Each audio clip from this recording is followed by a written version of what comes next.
We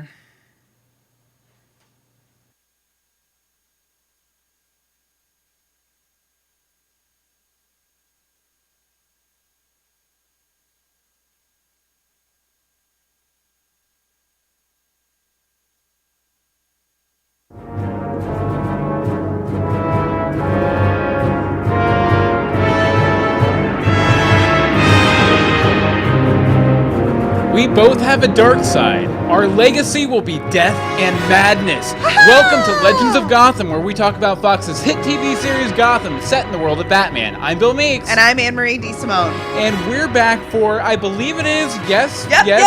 Check it This just in, folks. This just in. It's episode 50, so happy 50th anniversary, episode anniversary to us. Happy episode anniversary. Happy episode anniversary. Yeah, and it was kind of scary because we do record this live every Tuesday night, 8:30 p.m. EST at live.universebox.com with all our wonderful chatters like Win and Bobby and Payno as Batman.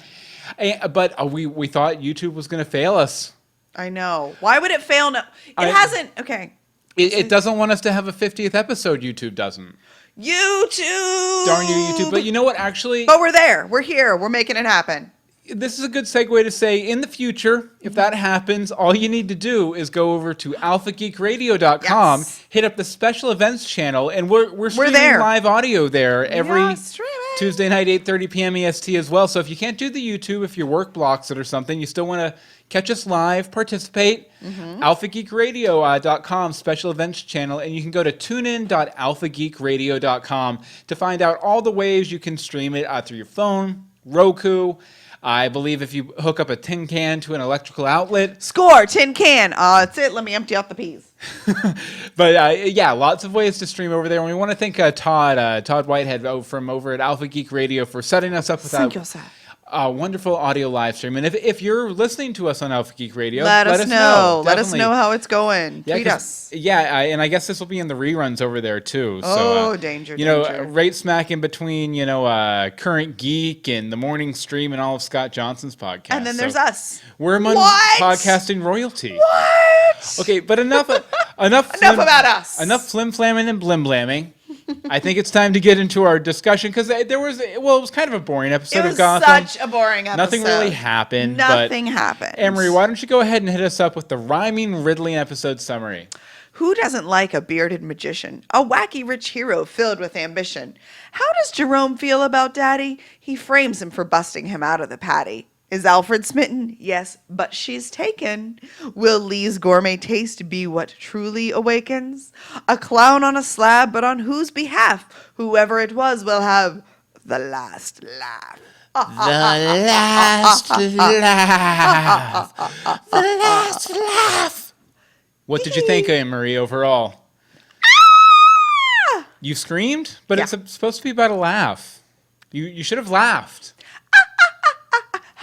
As my shirt says. I have a new Batman shirt on for our video watchers. Woo! So costume tonight, but we're all costumed out. Okay. What did you think about it, Mr. Costume Man? You didn't put it to words. What did you think? It was amazing. It was fantastic. Yeah, I kind of liked it too. There was so much craziness that. Okay, I knew the end was going to happen. Kind of the way it did? No, not necessarily kind of the way it did, just that it would happen. Mm-hmm. I didn't realize it would be this soon until yesterday during the day. I had a feeling. I didn't know it would be this episode, but I knew it would be soon when I realized, well, spoil it, he dies. Yeah. But when I was... We won't say who, but somebody does. Somebody. When I was checking the actors' social media and they said that they were taking a hiatus until the episodes had aired, I was like, okay, limited time engagement. Because, if you're a regular, you don't really take a hiatus from social media. Yeah, so that was a bit of a hint. And like I was saying, I believe in our first episode back when we covered the pilot early, right? That was the first time I actually thought, hey, maybe this guy might not make it. But we'll get into all that in a minute. We're going to save it for reasons. But let's go ahead and start talking about the episode a little bit. First of all, this whole episode is a big old plan, a big old machination by our buddy Theo. And I'm not talking Cliff Huxtable's son. I knew it was coming. I'm talking Theo Galvin, the kind of the villain who is rising. Rise of the villains. Yeah, but first of all, I just wanted to say... Galvin's big day. What's that? I was reading what you called this point. Oh, yeah, Theo Galvin's big day. Yeah. It's kind of like a baby's day out or something, Yeah, but with Theo Galvin and, murder. Stabbing a guy in the throat. But we'll get to that. No, but first of all, I wanted to mention that I think I did call it last week that Theo definitely kept Jim alive for a reason. Yeah. And that was basically so he could tear him down. Like he even says to Barbara at the beginning of this episode when he's giving her strawberry toast, not kill him, destroy him. They want to, he's a symbol of hope in Gotham, and they want to completely wreck him. I also thought it was interesting that, because last week I had theorized that Barbara, or that Theo was going to use the guy he killed in episode 1 to partially bring him down. Like maybe he knew about that. And when Barbara has Leslie up on the spinny wheel thing, she mentions that we both have a dark side, me and Jim. So I kind of wonder, has Theo let her in on Jim's indiscretion from episode 1, or is she just kind of seen that dark side, that sadomasochistic side that she was into last season in Jim still? I slightly disagree with some of this. Okay. So, in the beginning, Theo says to her, I'm going to make your dreams come true, stuff like that. And she's like, my dreams. And he's like, yes, we're not going to kill him. We're going to destroy him. Da-da-da-da. She never says yes or no one way or the other. And then later in the episode, she says to Leslie when she has her on the spinny thing, how in 1 year she thinks that her and Jim will be back together, and talking about... It wasn't Trollop. It was something along those lines. Yeah. A woman who almost broke them apart and blah, blah, blah, blah, blah. We both have a dark side. She saw all that other stuff from last season. Like, there was enough dark that she did know about. That's very true. I don't think she actually knows anything about this season because at that time she was in Arkham, I think. Barely, briefly. She was there getting her toes painted or something. I don't think that we both have a dark side has anything to do with what we saw in episode 1. Yeah, and I could see that too, for sure. I think there was just enough that she could see the downward spiral because she took that downward spiral harshly. I will say that Wynn in the chat room says that Theo reminds her of disgraced Congressman Anthony Weiner, which I have a picture of him pulled up here. Yeah, looks a bit like him. Definitely looks a bit like him. Oh, no. I remember what he did. And Bobby says Theo reminds me of the mayor from season 3 of Buffy. Politely creepy. Yeah, definitely. I never watched Buffy. Yeah, I've seen some of the first season. I saw one episode and then bad things. Yeah, but it's like it could go one way or the other with that. One thing, though, and I don't know if I brought this up at all. I don't know if you did either, but does Barbara actually think Jim will ever be back with her?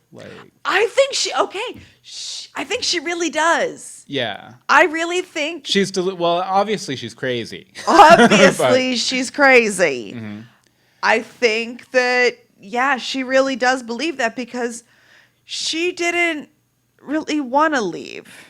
Yeah, I have a feeling, that whole 1 year timeline she floats out there, and the fact that Theo's going to destroy him. Basically, he's going to be disgraced, and she thinks once he's disgraced, he'll have no choice but to get back with me. Or they're going to blackmail him into, being in love with her or being in a relationship with her again or something, which I could totally see happening too. I could see more beating him down to a pulp type of thing and disgracing him, and then he sort of falls back into her. Yeah, but back to that first scene though. Theo mentions a little bit more about his background. We find out he mentions that his family built this city, built Gotham City. We built this city, and they're temporarily degraded. We built this city on crime and blood. Built this city. It's Gotham City. No, but I definitely think it's interesting that he puts it like that. First of all, I don't think And I floated this theory out before in the first episode, but I don't think he's talking about a literal family. And I don't think Tabitha, Tigress, is his literal sister. And you know, the whole line she has to the deputy mayor that Theo's a monster in the sack kind of supports this line, unless they're like super gross and like incestuous, which I could see happening. I could see that as well, but I don't think they are actual brother and sister. I think maybe, if anything, maybe they were like foster kids or orphans and adopted and something like, and they're that kind of brother and sister. Yeah, I could see that. Because they don't look the same ethnic profile, I don't think, unless I don't know. So that's why I don't think they are biological, but they may be something like, you know, they grew up in the same group home or something. See, I'm thinking it's more that it's probably like some sort of cultish kind of thing. Well, like, it could be a cult too, but you know, whatever. You know, cults are like brother, sister, and they refer to each other as family, and this, that, and the other. Is that they use a lot of these words that Theo's using to describe his relations with the people he's been around, the people he's around right now and stuff. So it feels like a cult to me, and it also feels a lot like the Court of Owls from the comics, which, you know, has been floated around a bunch, but I still think it makes good sense. I mean, there is still room to be said as far as who Theo actually is for Ra's al Ghul, too, and I kind of have some ideas about that related to Jerome a little bit later on. But yeah, it seems very Court of Owls, but, you know, regardless whether or not, you know, they're brother and sister, whether or not it's his family or his cult family, he's the hero now. But I kind of wonder if he had Jerome target Bruce Wayne for a purpose. Was Bruce the Goose for a purpose? Bruce the Goose. Maybe Thomas got too close to discovering the truth about Theo and his family or Theo's plans, and Theo wanted to make sure he got the last Wayne out. Oh, and Bobby says in the chat room, I think they are legitimate siblings, legitimately creepy and icky. And gross. And gross. I totally am on your whole... I know it was very obvious they targeted because it was duck, duck, duck, duck, duck, goose. Yeah. Like, that was very deliberate. Yeah. And then calling him out the second time and the fact that his men knew who Alfred was... Like that was or was it? Oh, was it Barbara? It was a female who said kill the butler. Well, I mean, even so, like if it was Barbara, if it was Jerome, if it was anyone in there, we've never seen any of them interact with the Waynes before. So for them to know that Alfred's his butler, it's obviously. I mean, it was kind of obvious though. He was standing with him and Lee. So I mean, there was just the three of them. Yeah. And you know, he's the only 14-year-old at the gala. Yeah, I could buy that too. So there's that. But speaking of Lee, good. She got her sleuthing skills back this episode. They'd been missing. Gotham's Nancy Drew. Gotham's little Nancy Drew. Leslie Tompkins.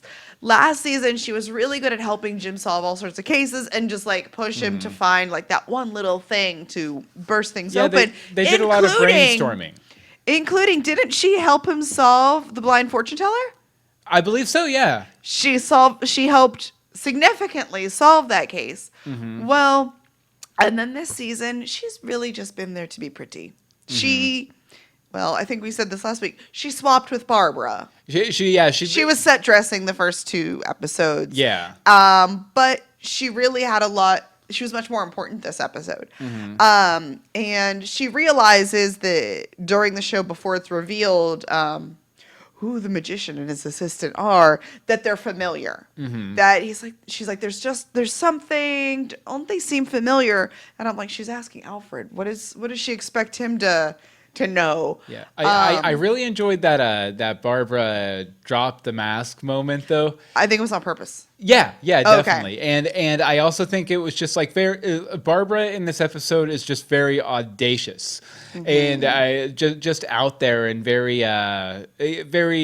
presentational kind of acting style. Yeah. And it was awesome. Definitely. I don't think we actually like mentioned it at all. She did amazing. Like, I like this Barbara, and even though she cuckoo bananas. She definitely has a romantic type. Yes. Both. Yeah. Is the type her type? Her type is siblings. Yes. For anyone curious. So now we've got that character back. But yeah, I just like that Lee was able to start doing the sleuthing a little bit more. It felt more real. However, and I didn't put this in there, it's just coming to me now. What was with her just like shoving herself at Bruce and Alfred though? She's like, hi, I'm Lee Thompson. I work with Jim. I've heard so much about you. It felt really weird. Because then they just sort of stared at each other for a second while Alfred went, pretty. Well, I mean, maybe I didn't see it that way just because that's a moment I've been waiting for. But, that's a good segue to talk about our newest ship on Gotham. Holla! #Alkins, coined by Rebecca Johnson, Alkins. who we'll hear from in a little bit.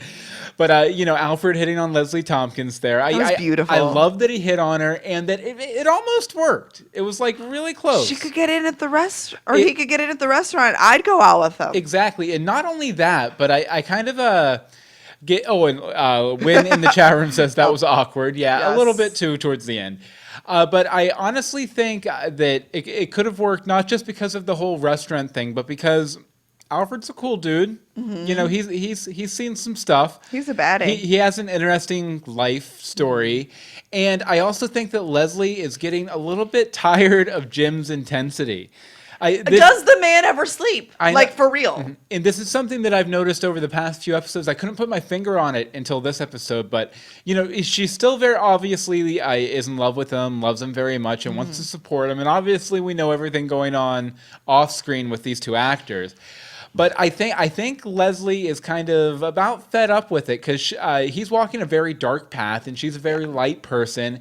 Yes. And, she's tried to be understanding, but she knows the things he's done at this point. And, this whole thing is wearing on him. And I think she could probably walk away at this point and not feel too bad about it. Yeah. If nothing else, I'm glad that they finally set up that she knows Bruce now. Because if you don't know the comics, Leslie Tompkins is...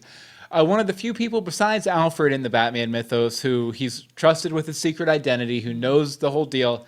She's one of the people he can go to if he's injured or something like that. She'll take care of him. Exactly. And so I'm glad they finally met up. And if nothing else, even if we don't get #Alkins, Alfred won't put up a fight about her getting close to Bruce or the secret. No, I don't think so. Because obviously, he's kind of fond of her. He's quite fond of her. And I also thought that look on Jim's face at the end when he realized what was happening. Yeah, and then it was priceless. Like, kiss me. What? Kiss me. and then Alfred's embarrassment when he realized what he had done too. Because obviously Alfred would never want to go against Jim Gordon. No, and the fact that Bruce was just... They're tight. It's like Bruce knew. Mm-hmm. I don't know how, but you could tell that he knew. Yeah. And he's like, you knew. You thought it was funny. Like, that was... I love that little bickery One thing I would point out... too, is that right at the end there, as they're all standing there talking, Theo comes by, and both Alfred, Bruce, and Jim all say, we're indebted to you. Just let us know if you need anything. Yeah. I have a feeling that's going to come back. To bite them in the butt. Yeah. It's like making a deal with... this is Legends of Gotham. You can say bite them in the ass. It's going to bite them in the ass. Yeah, definitely. Jada made it okay. Okay, Bruce and Selena. I love it. Bruce Lena. No, Batcat. I love them. I love that the second he basically sees her, he's like, bye, Alfred. Bye, Lee. Can I get you a drink? So he has a reason to leave. But she's always so mean to him. Like, all he wants to do is be like, hi, how are you? I miss you. Mm-hmm. And she's like, what? I'm working. I'm like, wow, okay. But I think that coldness towards him comes from her not wanting to get any closer because she has the emotions. She has all of the feels. Mm-hmm. And she really does like him, but their moral stances are so very different. Yeah, one thing I was wondering, though, why is she pickpocketing people at a charity gala when she's supposedly working for Penguin now? She said that she is working and stealing so she could eat. I thought she was in with Penguin. Was there a falling out? I didn't see that. I was getting there. So yeah, I don't know what happened with that. She was at the big table. She got to stay in the room when Jim was there at the big table. So she was obviously something. Mm-hmm. let me backtrack a little, the earlier part of my point. She does try and save Bruce when things got crazy. Even when he goes back after telling her that he misses her. Precious. And she says that she won't go back. She does. She goes back. But why? What was she going to do? She couldn't save anything. She's a teenager in a perky dress.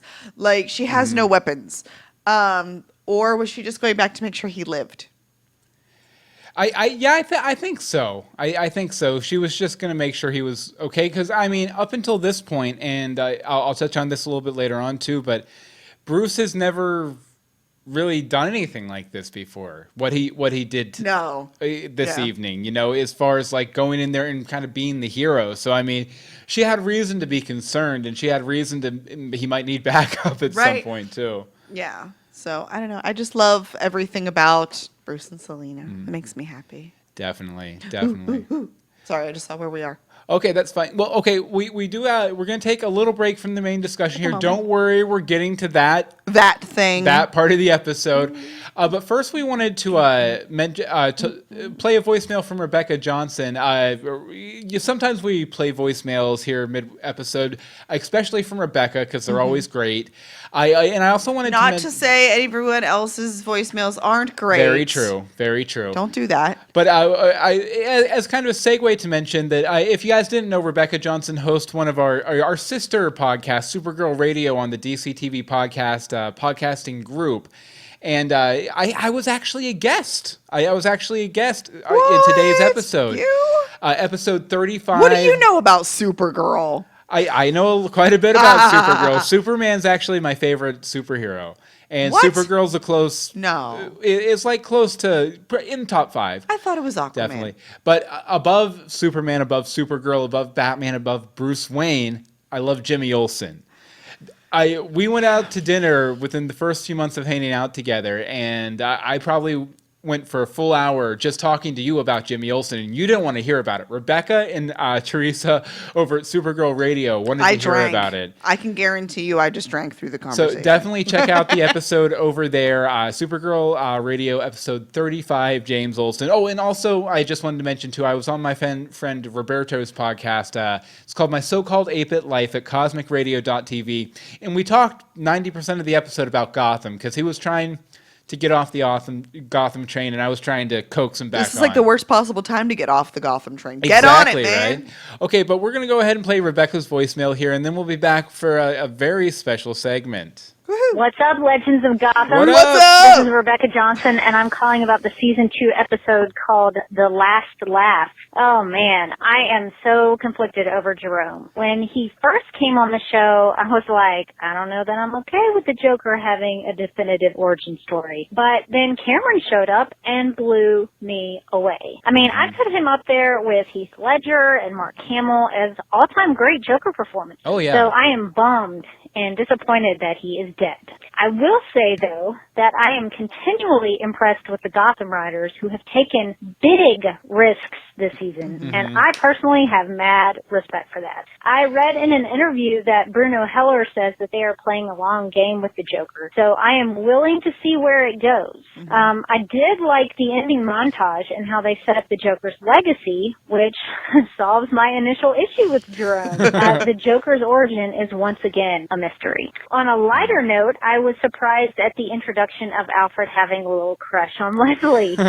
I don't know how you guys are watching Gotham, but even though I DVR the show, lately I've had to watch it online at Fox.com, and I noticed this week that when you do that, there are little bits of trivia that pop up. And one of them during the scene where Leslie meets Bruce and Alfred, it said, and I quote, "In the DC Comics New Earth series, Leslie and Alfred were romantically involved and also Bruce Wayne's guardians." Which I sort of had some knowledge about, but I couldn't place it. So thank you, Fox.com, for doing my research for me.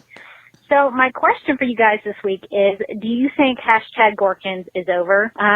Because I'm a little torn. I like Gorkins, but I would like to see the Alfred-Leslie relationship explored a little bit since it does have some comic history. Anyway, the last laugh, this week's episode, was a fantastic hour of TV. And even if Jerome died, it looks like your Look at This Joker segment never will. Looking forward to the podcast and can't wait to hear your thoughts.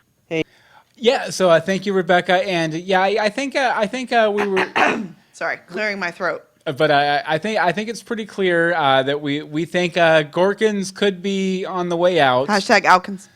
Although I do wonder how they'll do that with the whole her being pregnant and everything. Like how do you really do like a romantic subplot with the character? I think it really depends. Okay, so she got pregnant in June, but what episode are they recording now? Do we know where they're filming at?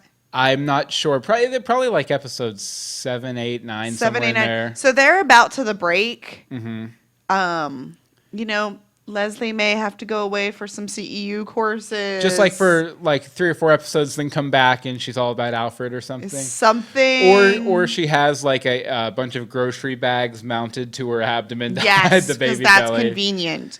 No, I'm not sure. I'm just trying to see how far they can get before she'll start showing. But she's a small woman, so she'll show pretty quick. We're gonna start seeing it around the mid-season. They're gonna have to do something. They're either gonna have to send her out to the farm or Me. okay, fine. You're telling me to shut up. I get it. No, I'm not telling you. No, go ahead. Nope, that's about all I got. Ahead. No, I'm Nope. just getting ready. I just know how pregnancy I'm just works. getting ready That's for fine. something, Anne-Marie. Whatever. I'm ready.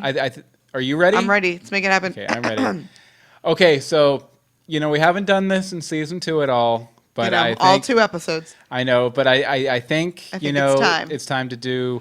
Look at this Joker! Look at this Joker! Look at this Joker! Look at this On Joker! a Time to look at this Joker! Look at the Joker! Look at the Joker! Is he the Joker or is he not the Joker? Scene. That was fantastic. Yes, look at this Joker, where we look at all of the possible suspects that could or could not be the Joker. Now, we started this last season, and we've been keeping track every episode until we thought we had the Joker. Season 1 pilot, episode 1 pilot was the comedian. Mm-hmm. Then we had Laszlo, whatever happened to him, that weird guy who we think killed Bruce Wayne's parents, and on and on and on. Some worked out better than others. For some reason, we have the dead nurse there. I'm not sure. Oh yeah, because there was the Joker laugh. Always a good time. Then there's Jim Gordon with Ben McKenzie with the fake Gordon mustache for some reason, and we keep going. Oh, because it was Halloween or something. Oh, it was last Halloween. And finally, we come to season 2, episode 3, the last laugh. Boom. Rip Jerome. Rip Jerome. I am so sad to lose this actor. I know, he was so great. It was an amazing character. It's an amazing actor because he is really young too. Like it's not like, where he's like 37 acting 18. Like he's actually young. And what? It happens. Oh no, Wynn just pointed out that on the screen right now, my head is on top of Barbara's pink fantastic. I'm sad that I'm missing outfit, that.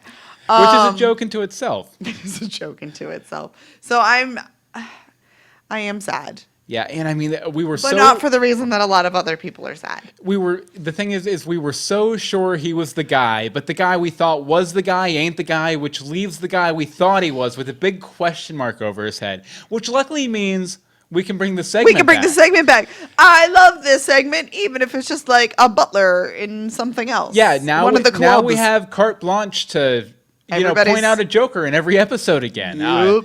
And luckily, even at the end of this episode, John Stevens leaves us with some fun possible Jokers at the end of the episode. First of all, we have the Joker at the bar, who's laughing at Jerome, who's sitting there having a drink. He looks kind of like Ben Affleck, honestly. Oh, I didn't actually look that close. He looks like bearded Ben Affleck a little bit. Batfleck. But, maybe, but probably not. He's probably not the Joker. He's a little too old, I think. A little too drunk. He was probably just drunk and thought it was funny, thought it was a movie or something. Then we have the guy I've dubbed the Howdy Doody Joker. Howdy Doody. The little kid with the braces who's creepily laughing at Jerome as his parents fight in the background. Yeah, but, he's the same age as Bruce. He looks really creepy. So I give it like... braces? Exactly. So I give it like a 45% chance that he might be the Joker. I'm going to give him a 30% chance. 45% chance with maybe a 10% chance of rain. Reign of... oh, no, never mind. That was Superman. I was going to say Reign of the Superman, but that was Superman. Yeah. Okay, and then last but not least, we have the anti-homeless Jokers. Oh, those two guys. Now, first of all, I think the guy with the beard is out. He doesn't seem very Jokerish to me, but the guy behind him, he's maybe a couple years older than... No. What? Okay, so there's the two guys. Were you not watching the entire scene? No, those are the same two guys because they see the homeless guy, they follow him, and then they beat him up in the alley. And then he stabs his friend. Oh, does he stab his friend? The one in the front stabs the one in the back. Oh, I didn't even catch that. I was like, did you miss this? Well, see, one of my Jokers has been disproven already because I thought the guy in the back, he seemed just a couple years older than Bruce, and he looked physically very much like the comic book Joker. No, I think it was the front guy. But either way, it's none of them. Yeah, probably. I don't believe them's the Jokers. Yeah, I gave him a 30% chance in our Look at This Joker page, which you can get to at legendsofgotham.com and then clicking Look at This Joker up at the top. We should record ourselves singing Look at This Joker and I know we hate autoplay things, but when you click on that page, it just starts singing to you because that would be funny. That would be quite funny. It'd be annoying, but it'd be funny. You know, regardless of who the Joker might be or might end up being, if he even ends up in this show. He will be in the show. We can all agree that our dear departed Jerome gave him his clownish shtick. He was a great Joker. He will be missed. He will be missed. Rip Jerome. Rip Jerome. Rip Jerome. We'll look at his corpse one more time here. Must we? Yeah. Okay. Definitely. And yeah, Wynn's pointing out in the chat room that the guy got stabbed too. Because see what happened is I love when I'm right. I rewatched the episode this morning, and then I went through and I got all of the screen Pictures. grabs. Yeah. So we could feature them and look at this Joker like right before we recorded the episode. It was a mad dash to look at this Joker. It really was a mad dash to look at the Joker. But please join us next time when we look at this Joker. Look at this Joker. And we're going to talk more about Jerome in just a second. But first, we wanted to mention a contest that we're doing. Right, Anne-Marie? Hey, we have a contest. Sorry. Is the graphic giving you funkies?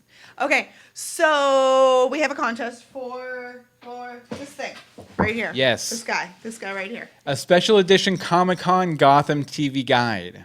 Awesome. Definitely. But the way that you get entered to win this is by leaving us a review on iTunes. Yes. Or if you've already left one, update it and send us a screenshot. Update it for 2015. Totally. Things are different now, folks. Or by preaching all about the legends of Gothamness all over the do a blog internet. post, a Tumblr post, a Facebook post. A standalone post, not just a bunch of retweets would be cool. We love the retweets. Please don't stop them. But a standalone post of some sort would be phenomenal. Yeah, just telling people they should check out the podcast. And email us or tweet us like a link to it because we may not see it otherwise. But, you know, we do try and see them. And if you leave a review, we will read it on the podcast. We got a new one from Mayhem68 over on iTunes. And Mayhem68 says, the hosts are extremely knowledgeable. What makes this podcast the best is that they include comic support to their analysis of Gotham. This works very well for a comic book fan like me. And for a comic book fan like me, this makes all the difference. Even if you did not read the comics, the hosts do such a good job, you were able to make use of the added information, which is a bonus. True that. And it was a 5-star review. You don't have to leave a 5-star review. It doesn't have to be 5-star. You seriously can leave us a 1-star review, Definitely. But then that doesn't make sense. Yeah, well, you can. You can. One of our best reviews last year was a 1-star review. You know, that's right, Definitely. It is. So, yeah, if you want to enter the contest, just do one of those things. Let us know, legendsofgotham@gmail.com. And thank you so much, Mayhem68, for your review. Mayhem. Definitely. Okay, so I guess we should get back into the main discussion here. Sure, okay. Okay, so Jerome's dead, which we mentioned.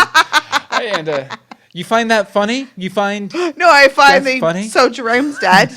Yeah, he's dead There it now. is. He's dead now. So I love this take on the character. You know, that he's not the actual Joker, but he's the inspiration for the Joker. He's what fueled whoever eventually becomes the Joker. I love it, one, because it helps explain why the Joker gets under Batman's skin so much. Yep.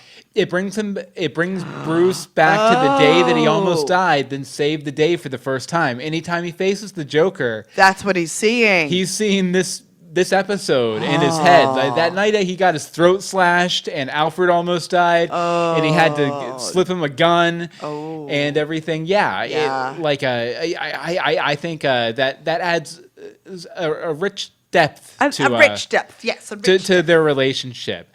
And I also love that.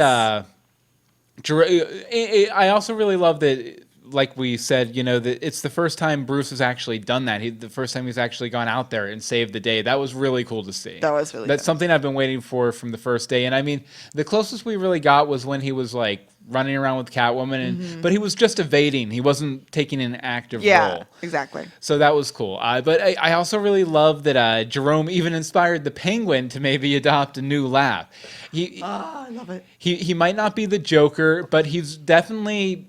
His actions in the past 2 episodes, he's changed the tone in Gotham, which I think is really cool, and taking it in a much more dark, twisted way.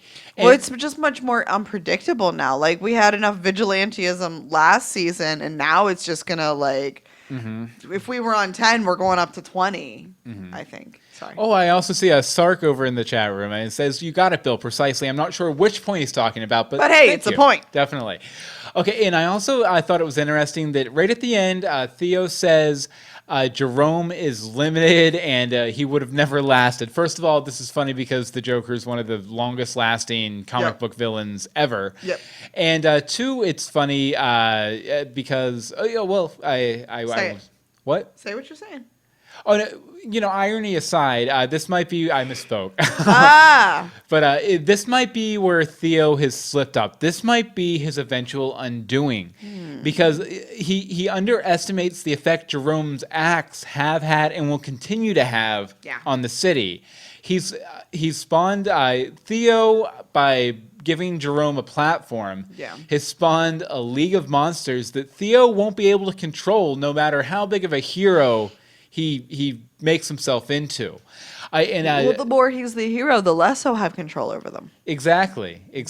And I think we're going to see, all the villains, all the crazies in Gotham completely step up their game to match and try and exceed this Jerome kid that, like I said, Theo gave a platform to. Yep. So it's really his fault at the end of it. It's all his fault. And I think if he's made a mistake so far, that's the mistake he's made, underestimating the power Jerome will have and the hashtag maniacs will have. That's fair. Another ironic line I just wanted to point out real quick was Jerome, as when he's disguised as the magician, as Bruce is leaving the stage, he says, "Some say Bruce has a split personality," which is funny because, Batman, Bruce Wayne, all that stuff.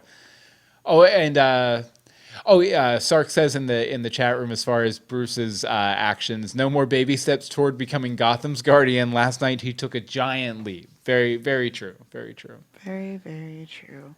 Okay, so Theo. Let's go back to him for a second. Not Cliff Huxtable's son. No, never. That's not even remotely on my radar. He feels so freaking fake. In that entire thing at the gala. I will save the day. From word 1, even when he's talking to the deputy mayor, he feels very fake. Excuse me, family business. What? Yeah. What? No. And then, he presents the saving. He introduces it. Who are you? I'm Theo Gallivant. Yeah, he quarters out the camera. Out to the camera. Which, if you don't know, that's means he was... Yeah, you keep part of your body pointing towards the person you're talking to, but then you turn most of your body out towards the audience. And that's totally what he did. Yeah, exactly. And how stinking fake was that? Why would you not talk to the man who's sitting there threatening the entire room? You're turning to the camera to ensure that you've been seen. No. Also, does no one hear him say, "This isn't what we rehearsed. Enter the hero"? there was something else in between. But those two sentences, he was on stage with people within earshot who had heard quieter statements through the entire ordeal. Don't know. I feel no. There was another point like that I had too, when Alfred or when Bruce says to Alfred, "Yes, I have a gun," and the men are all around him and stuff. But I guess you're just supposed to assume. I'm not good at the assuming. The audience heard it, but the people there didn't hear it. I am not good at that. Theo was mic'd or anything. No. I just, no. Like, he's on stage. That's the thing. Like, it would be a little easier with the Bruce and Alfred because they were at least aside. But on stage. And he was already in presenter mode with everything else. Okay. What are you doing? I was just adding something I wanted to talk about. Okay, go ahead. Because I forgot. Oh, yes, that. I forgot one major point I wanted to bring up about Jerome. But first of all, I just wanted to say that Jerome in this episode, the entire episode, he felt a lot more dark than darkly funny. It almost felt like he wasn't in on the joke as much as he's been in the other episodes either.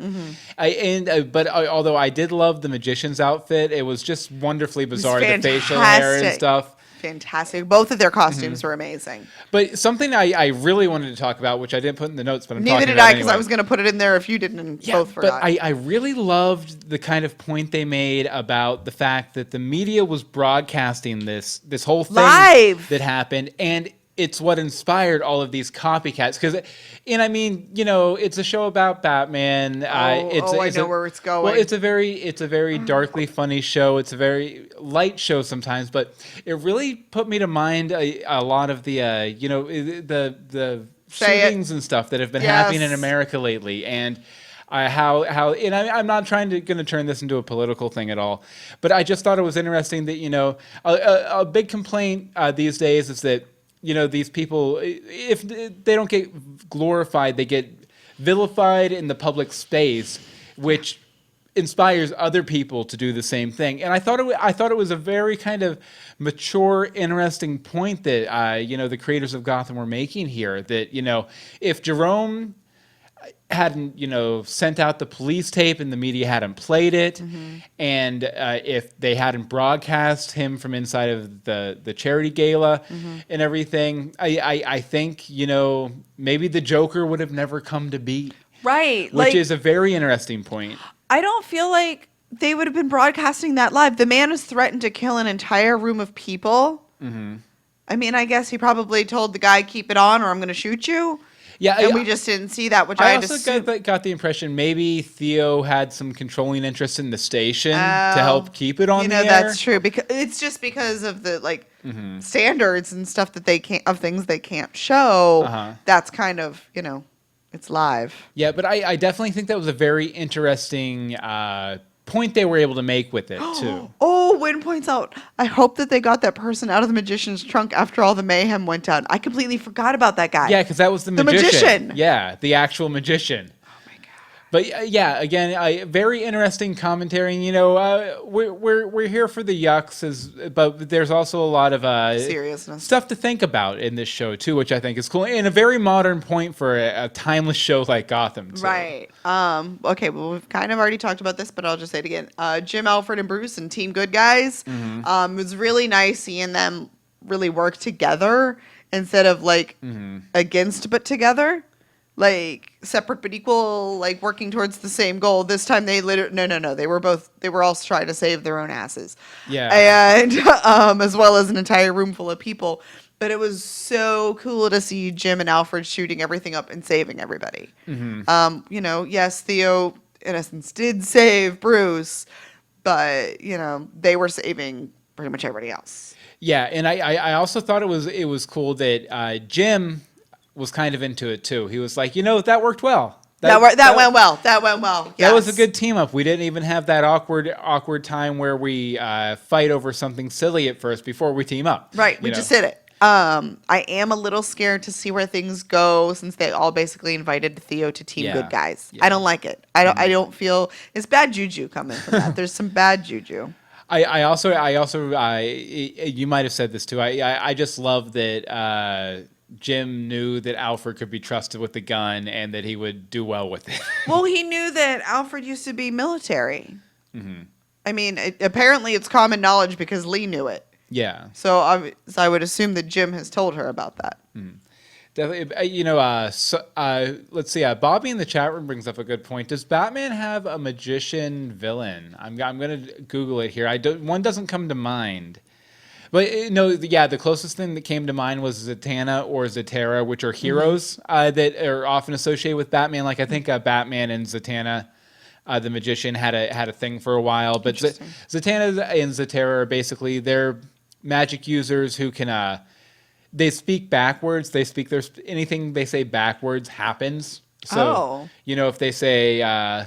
What's the line from The Simpsons? Like, join the Navy backwards, then you would go join the Navy kind of thing. Or if they're like, hey, flowers turn into a tiger, but they said it backwards, it would happen, more or less. But that's the only magician-related character I can think that has some sort of relation to Batman. Interesting.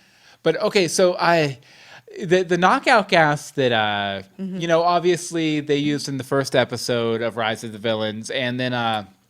Dragon blood. Bullock and Jim get exposed to in this episode. A lot of the effects it had, like the kind of like weird, trippy effects, and the way it kind of like knocked them out, but they were still kind of cognizant, but kind of crazy at the same time. Yeah.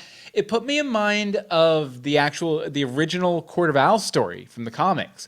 Because, here's a description I pulled from TV Tropes. I added it a little bit for content, but and we'll have a link in the show notes at legendsofgotham.com. But basically, the Court of Owls captures Batman, and they expose him to some knockout gas. And the effect of the knockout gas in Court of Owls, Batman is dropped into an enormous labyrinth with drug drinking water and theatrical room constructions to mess with his head. By the end of the ordeal, Batman imagines himself and the court members turning into grotesque and anthropomorphic owls.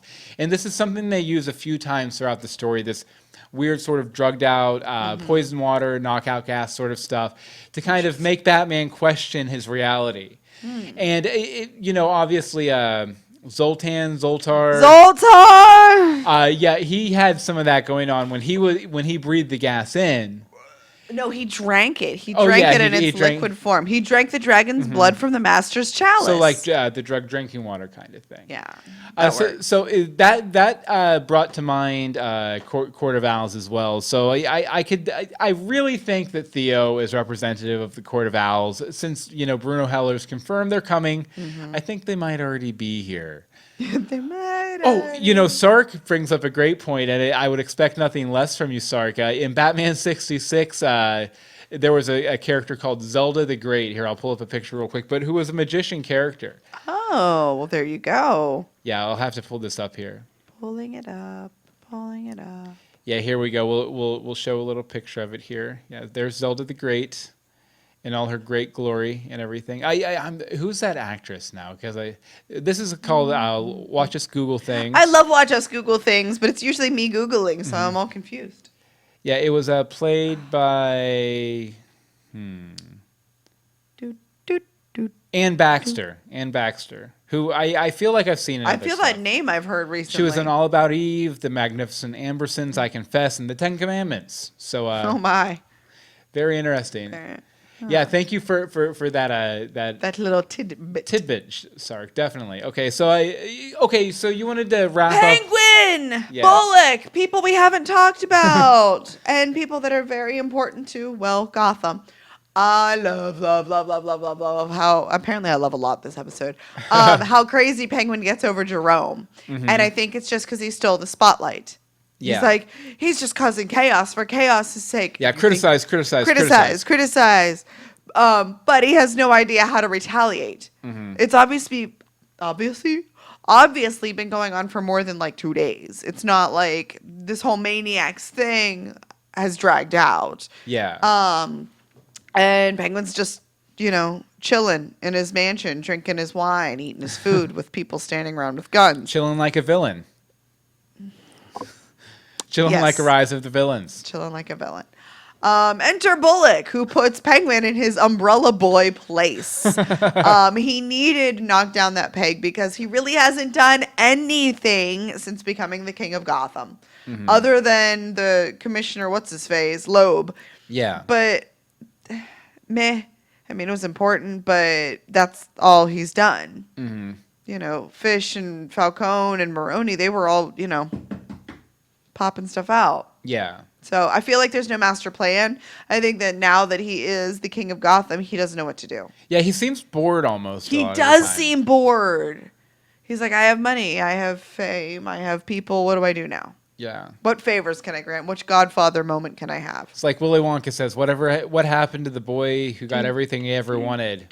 He became a bored guy in a purple jacket. Yeah, that's pretty much what happened. I did like that, when Bullock was, threatening to smack him with a trash can and they all pulled guns on him. You come after Jim, you have to come after me, and I still owe you for Fish. Okay. And I see that Bobby is already being angry against Fish in the chat room. Understood. But it was still an important point because her and Bullock had that relationship. Oh yeah. And they had a real relationship, we learned. Yeah. They were a little tighter than they were friends with benefits. Yeah, about that. Fish with benefits. Oh. That would have been a good episode That title. would have been good Yeah. for that episode because that was the only time we saw it. But yeah, I hadn't even thought about it until he said that about that whole relationship and how they haven't really done anything about since Fish. Yeah. So I don't know. Yeah, I do like Bullock kind of getting into that situation, though. One thing that kind of puts me in mind of, though, the opening scene with them throwing perps out the window and I loved it. defending the thin blue line and everything. It put me in mind, like, as I was writing my notes, I was like, this is the kind of stuff I was writing about the cops that Jim was up against at the beginning of last season. Yeah. He's really crossed that line from, the good white knight trying to save the city to... No, he's just like all the other guys, really. And I mean, obviously, he was reacting to Essen being killed. He was reacting very harshly to that when, Well, I think he felt guilty about it because he got lured well, yeah, away. Yeah, because, in his mind, it wouldn't have happened if he was there. But again, that's probably why they lured him out of there. Yeah, but those are the same kind of justifications that the cops he was fighting against last season were telling themselves, which I thought... And it also makes me think, maybe at some point the MCU is going to have to get involved again because this is very much a job for the MCU. It really is, but aren't they on shows now? Crispus is. I'm not sure about Vicky. Vicky. I like how you use one character name, one actor. You always have. But I would love to see them back for... I mean, he's on Minority Report, which is on the same night as Gotham, so I'm sure they could lend an actor over for like an episode or something. Like, I'd like to see them come back for like one episode or something. Interesting. That could be good. But Sark in the chat room says Fish with Benefits, starring Jada Pinkett Smith and Donald Logue. Yeah, definitely would watch that show. That would be good. Definitely. Okay, so I guess it's come down to our arbitrary scale. Okay, so let's see here. Out of 14 double-blind fortune tellers, how many double-blind fortune tellers do you give this episode, Anne-Marie? 14. 14? What? You gave it a perfect? I gave it a perfect score. You gave it a perfect? I gave it a perfect score. Are you blind? If I take out my contacts, yes, I am blind. They're amazing. It was amazing. It was absolutely amazing. I texted him a picture after I watched the episode of just me going... Yeah, I actually might be able to pull that up here. Like, I also Instagrammed it, so it's all over the internet. But it was just, like, so much happened.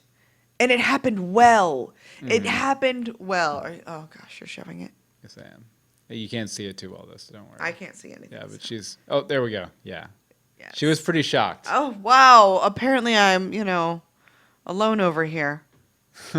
Bobby's only given it 8. And Pano is Batman gives it a 10. Wynn's giving it an 11. Sark's saying Jim always feels guilty about everything. You should check out a local Codependence Anonymous. I agree. No, but Eddie gives it a 13.8, which is what I typically would have done at this point. But no, I just thought it was amazing. Yeah, you know what? I'm going to give it a 13 just because I thought there were a few moments at the charity thing. Okay. That were a little uneven as far as like acting, dialogue, things like that. But I loved what they did with Jerome. I loved the episode in general, and I can't wait to see what happens next. And I know Bobby in our chat room says that the last few minutes ruined it for him.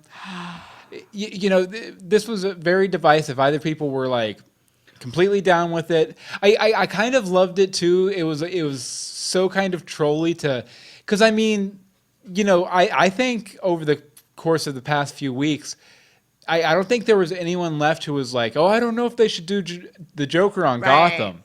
Like Jerome completely won them over, and then they like pulled the rug out from under us and just set everything all akimbo. Think about it this way.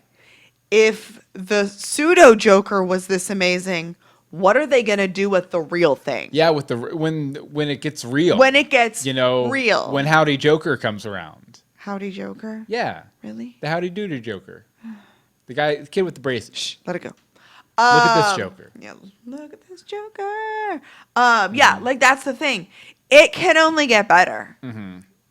And I think you can definitely see, even in this right after he gets stabbed in the throat and everything, even Jerome kind of saw the humor in the situation. He saw the joke in the killing. You know what I mean? You really had to go ahead, just say it. The killing joke. Yeah. Like he saw the humor in the situation and the chaos inherent in the situation, which I think is totally something, the Joker or Jerome would really support. Like if I almost think like if Theo had been like, hey, I'm going to kill you. He almost would have been okay with it. Yeah, he almost would have been okay with it. But then obviously he would have stopped him. But Bobby says, I don't understand why they didn't keep him longer. I think I can kind of explain it is because they decided to amp up this season. He probably was originally going to be there through the majority of this season. But then they squished 3 seasons into one with epicness. So it got bumped. They learned from their mistakes of dragging things on last season, and now they're not. They're just full speed ahead. Plus, at the end of the day, like, this is the world of Batman. There's a Lazarus pit out there. Oh, there it is. There is a way to bring him back, and I think, that would really make him crazy. Well, the way he looks there at the end, I mean, I think he looks very, very much like the... That was my favorite part, is the fact that they killed him on the Joker face. Mm-hmm. Like that's how he went down. Yeah, like here I'll show you. Yeah, that looks very much like the Joker. Like I could see him going through a Lazarus pit, getting his skin going faded and all that kind of stuff, and maybe he comes back in season 3 and kind of rules for all of season 3. Like I'd like to see that. That'd be cool. One thing we didn't get in this episode though, I just realized we didn't get any Riddler at all. I know, I saw something about that and I was like, oh man. All right. They're gonna do so. It's gonna get huge. All right, but enough looking at this Joker. Now it's time for the news. News. First up, the ratings. Gotham had a 1.5 rating, 5 share. Only slipped 0.1 from last week, but it's still kind of sad that it's a really. I think this is gonna get people to go back. I think it'll get adjusted up once they take it into account, because these ratings come out so early. Yeah, and they're not adjusted for DVR and online yet and all that stuff. That's the thing, is like Rebecca said, watching it online and DVRing it, these ratings are posted by like noon the next day. Like, I think it's going to adjust up because people who may have DVR'd it and hadn't gotten to it yet, and then they're hearing buzz about it. I mean, you can't go on Twitter without hearing about it. At least, my Twitter. And sorry about that. No, but I also think that was my sign to shut up. It might be due to the fact that I think TV ratings might be down a little anyway across the board, because the other show we do a fan cast for has been down too, from even like the season finale and stuff. It might just be we're doing unpopular shows or something too, but I don't think that's it. I don't think that's it. I think we're just easing back into the season. Fall is busy overall, and sports. Sports happen like. Sundays and Mondays, when our shows air, are heavy sports time. Yeah. So, and there was stuff going on, and it always kills it that it's against Big Bang Theory. Yeah, I'm sorry. Big Bang Theory has 14 million people watching. More people watched that than they were watching Monday Night Football. Mm-hmm. And that had like 10 million. That's 24 million people watching TV at that hour. Yeah. We're lucky to get the 1.5. All right, so we have a trailer here for next week. It's called Strike Team. I mean Strike Force. Fans of The Shield will get that. And there's a reason I'm referencing The Shield, which we'll see in a minute. But let's go ahead and take a look at the trailer here. Gotham doesn't have straight lines. It's got twists and turns and dead Very ends. true, Harvey. And we have some Zaz action. Michael Chiklis coming in. He looks awesome. He does. This definitely. is awesome. I love the fact that right there he says, "You're a troublemaker. You're my second in command." Yeah. Let us discuss the future. Definitely. I wonder if he's going to actually be good or just pretending to be good. And then they want to take down the Penguin. Report all new next But then Monday on Jim gets awesome. put in that. Well, Jim and Harvey are going to be put between a rock and a hard place. Oh yeah, because of all the stuff going down with them for sure. Yeah. I also think it's interesting that he very much reminds me of, I believe it was Forrest Whitaker, who came into his old show, The Shield, in season 3 or 4, who was coming in to bring down the strike team, who Michael Chiklis was the leader of, who a group of corrupt cops in the LAPD. Yeah. I think it was the LAPD. Yeah. Bobby and Wynn are both spewing their hatred of Big Bang Theory.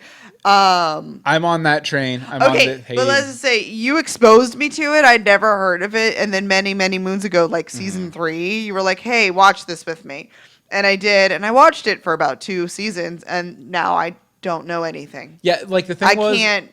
Yeah. The thing was, is I watched like 6 episodes of it. We started watching it together, and then I immediately dropped off of it. I was like, This okay. is what happens. Yeah. The fact that we're able to keep podcasts going with shows is a miracle. Well, when you have great shows like Gotham, how can you help it? I know. But when you get done watching Strike Force next week, I need you to go shave a red-haired person who's losing their hair. Glue their hair very passionately onto your face. Passionately, I thought you were saying passionately. I was like, Take a selfie. Then email it to us, legendsofgotham@gmail.com. I want Tweet selfies. us. I'm not kidding. I want Definitely. selfies. Tweet us at Legends of Gotham. The Facebook is facebook.com/Legends of Gotham. And the voicemail number is 424-274-2352. Again, that's 424-274-2352. We've already heard from Rebecca, which means, of course, as always, we have to play Bobby first. Take it away, Bobby. Hey, Bill and Amory, it's Bobby. Why? What was the sense of that? I don't understand. I'd have been okay if it had been like maybe mid-season, or like even give me like 6 episodes or something, or 6 episodes. They wasted such a great character, such a great actor on like nothing. I so hated what they did with Jerome. I do not understand why they did this. All it did was make me upset, and from what I've seen on the internet, I'm not alone. I was so thinking that when Theo stabbed him in the neck like that, I was like, oh, well, it's just a prop knife. It's all just staged. This is, an act. Nope, not an act at all. And then at the end of the episode, oh, wait. And then what? Were they serious? They thought that they didn't see Theo mugging for the news camera? I'm Theo Galvin. Well, Theo Galvin, you suck. I hated this. And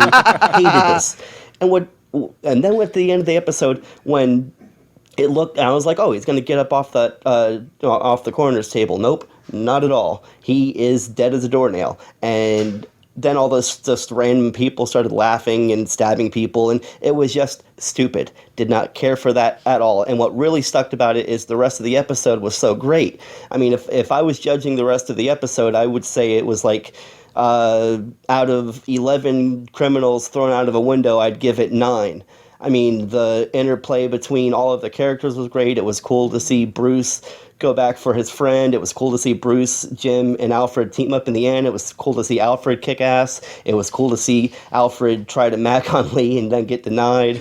I even like Barbara, and just everything about this episode until the last few minutes. If he likes Barbara. I give it a big fat 0 goose egg for those last few minutes. But since the rest of the episode was so great, I guess I'll give it like a 6 out of 11.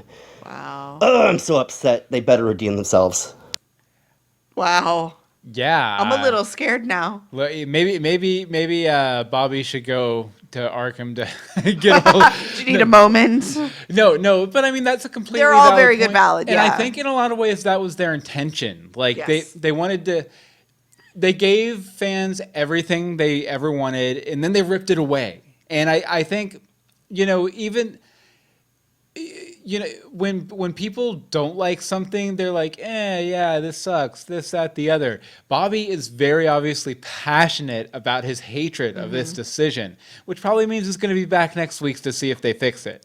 Exactly. That's kind of how you keep the audience going along with you. And like Anne-Marie brought up too, like, if this is what they did with the fake Joker, imagine what the real Joker is going to be like. Like, seriously, what, And Pay Noah's Batman also says that they agree with Bobby too, which that's a very valid viewpoint. One I've seen a lot. I don't think it's gonna make a lot of people leave the show. I don't think so either. And normally I'd be a little nervous because people are like, anymore, they're like, I'm leaving this show because there's 765 more shows to watch. Yeah. But this one, it's a niche, and it's getting good. Yeah, like I think this was done in a lot of ways to intentionally piss off the audience. Yeah. And I think they're playing the long game here. They're playing this is one story, and this is we're on episode 3 out of 22 for a season. So this is like the end of Act 1. This is how this is how they close off Act 1 or something like that. So I think it's going to get really interesting, but I'm sure this next person isn't going to have any problems with it at all. Take it away, random guy from Erie. I can't believe they killed Jerome. I just can't believe it. Oh my gosh, he was such an amazing Joker. Ah, man. I'm just devastated over it, man. Oh well. I guess that's show business. I guess that's show business. That, you know what? As we're commiserating over our fallen friend, Jerome would have liked that. I guess that's show business. He would have liked that joke. Yep. Definitely. Look at that joke that called in. Okay, so let's see here. Next up is a Holy Bat Pastor, Sark, who we've been talking about in the chat room. Take it away, Holy Bat Pastor. Woo! Legends of Gotham, what's going on? It's Holy Bat Pastor. Hello. I hope I made it in time. Let me see if I can spit out some things. There was so much to talk about. This was an incredible episode. It was really good to see the return of several things. Ballsy Bullock, love seeing him back in action. Insecure Cobblepot. Interesting that the King still has some weakness there. And then, of course, Agent 00 Pennyworth. Like seeing him return. Real quick, was that a Court of Owls tease out of the mouth of Theo Gallivan? I mean, that may have seemed obvious to some, but still, the producers, the directors, the writers seem to be so good at teasing us, and I really enjoy it. So looking forward to see what develops there. Also, very quickly, in 2 words, Alfred flirting. Loved it. I love every time they humanized this character.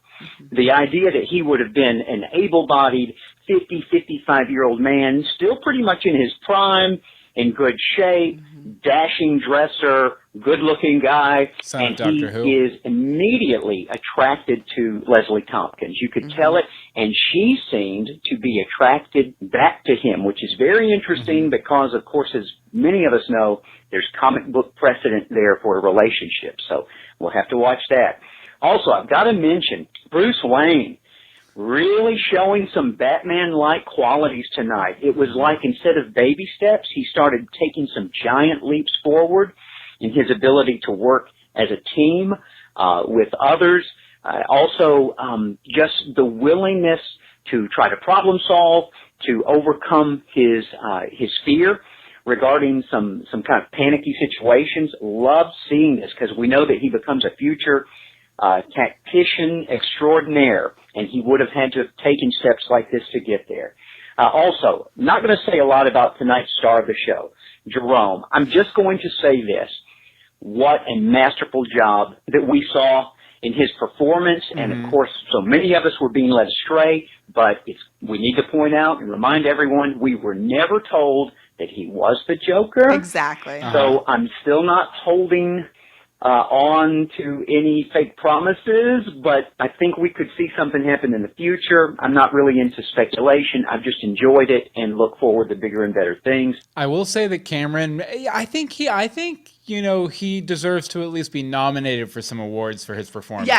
Yes, he absolutely does. Because he did phenomenally. Like just the way he incorporated so many interpretations of the Joker into something that was wholly original, for sure. Mm-hmm.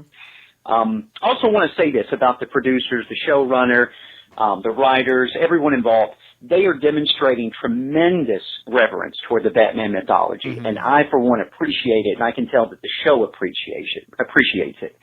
On a Gotham arbitrary scale, I'm going to give high marks, 99 out of 100 stabbed pupils. Sorry, Bill.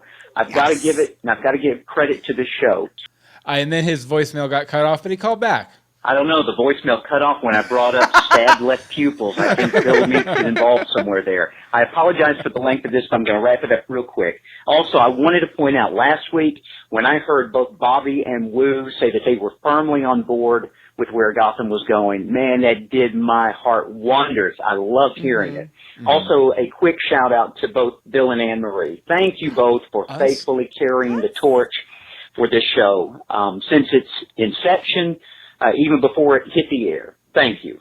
So, this is Holy Bat Pastor signing off, and remember, #bring back bagels. See y'all later. Bagels. Yes! Bring back bagels! Very nice. Thank you. And we love Holy Bat Pastor. He's one of our favorite listeners, especially one of our favorites unique to this show. Yep.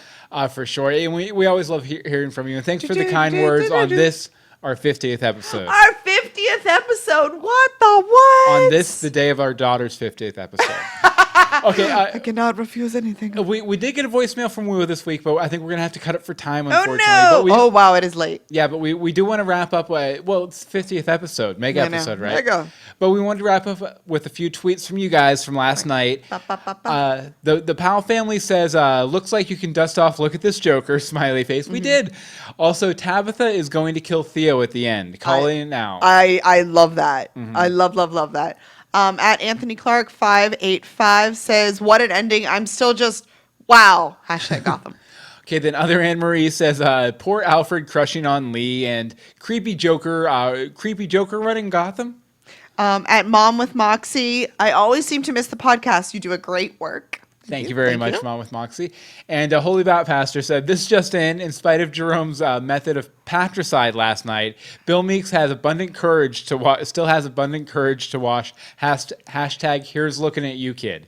And over on the Facebook, in reference to last week's episode, Jason George says, #Alfred on a plane and Andy Dufresne for 2015. Yes, definitely. Or Andy Bruce Wayne. Well, that's not what he put. I know. I was just saying. just saying. So next week, after you get done watching Strike Force, take a selfie.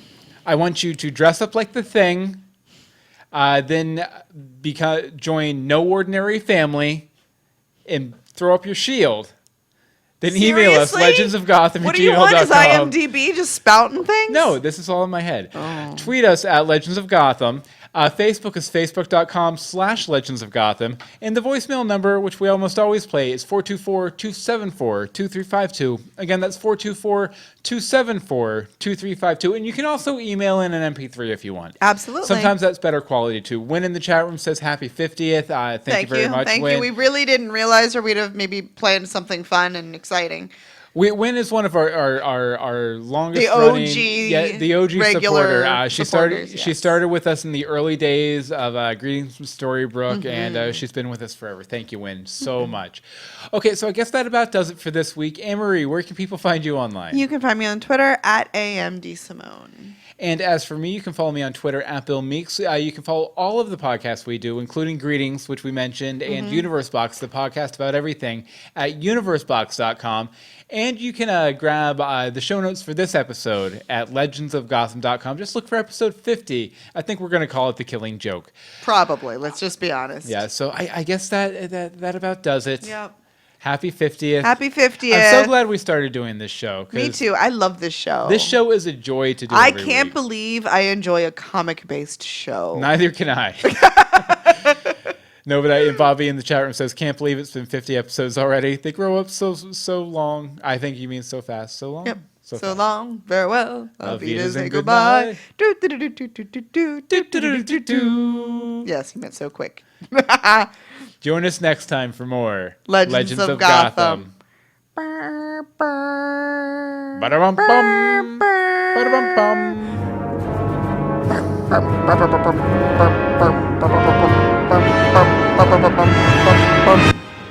Shawshank meets Arkham, the story of Bruce Wayne and Andy Dufresne. I like it. That's fantastic. Thank you guys so much for joining us. We really appreciate it. Yeah, and it ended up being a little bit longer tonight, but I think that's okay. This was a pretty major episode. Yes. It was a 50th episode. It was a major episode for us in general. We killed Jerome. Well, we didn't kill him, but they did, and we did talk about it. And Sark loves all the Gothamites. All the Gothamites love you too. # love. Or they should.